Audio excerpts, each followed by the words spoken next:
महाराज जी आप कह रहे हैं कि परमात्मा महाराज जी एक ही है, तो इतने सारे अलग अलग मार्ग क्यों बनाए हैं, इतने सारे? वो एक होते हुए भी अनंत रूपों में है, वही है, दूसरा नहीं है।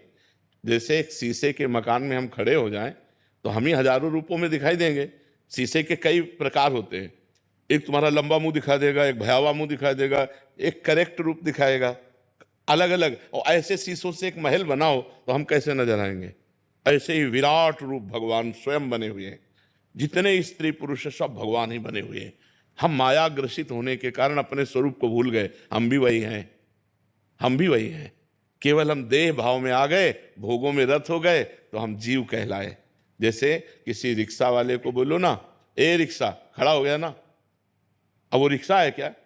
ए टैक्सी, खड़ा हो गया ना। क्योंकि वो तन्मयता रिक्शा पे किए, वो टैक्सी पे किए। इसी तरह हम अनेक भाव वाले हो गए, एक परमात्मा स्वरूप हो के अनेक भाव वाले। हम भगवान को अपना भैया माने, भगवान को अपना दोस्त माने, भगवान को अपना पति माने, भगवान को अपना पुत्र माने। भगवान को हम कुछ भी मान सकते हैं।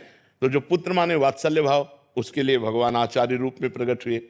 हम भगवान को सखा माने तो भगवान उसके रूप में आचार्य रूप में प्रकट हुए। हम भगवान को पति माने तो उसके लिए, हम भगवान को अपना प्रिय स्वामी माने, अपने को दास माने तो उसके लिए भगवान ही अलग अलग अपने रूपों की आराधना के लिए आचार्य रूप में प्रकट है।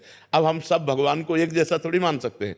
हम भगवान को दोस्त मानते हैं तो तुम कहते हो नहीं, भगवान दोस्त कैसे हो सकते हो? तो भगवान है, मैं उनका दास हूँ, वो स्वामी है। तो अब आपके भाव की पुष्टि के लिए भगवान अलग। तो अलग अलग भावों की पुष्टि के लिए वही भगवान अलग अलग रूप धारण करके अलग अलग सेवा पद्धतियों को प्रकाशित किया है।